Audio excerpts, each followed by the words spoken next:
Naitwa Padre Lucas Mgaya, ni mkuu wa idara ya miito Jimbo Katoliki la Njombe.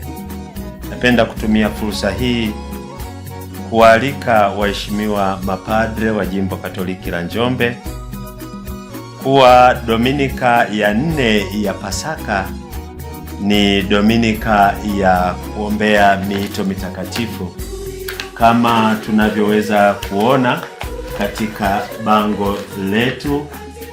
Dominika ya miito tarehe 26 Aprili 2026, na ujumbe wa Dominika hii ya miito mwaka huu ni utambuzi wa ndani wa zawadi ya Mungu.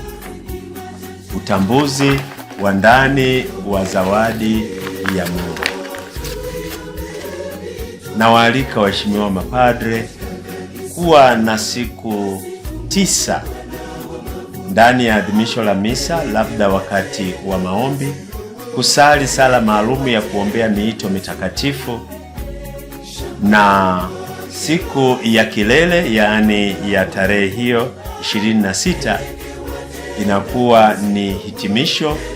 Na hapo baada ya kuwa tumesali kwa muda wa siku 9, tuwahamasishe siku hiyo ya kilele waamini kutoa ukarimu wao kwa ajili ya kusaidia kuendeleza miito mitakatifu katika kanisa. Asanteni sana kwa ushirikiano wenu, na Mungu atubariki sote.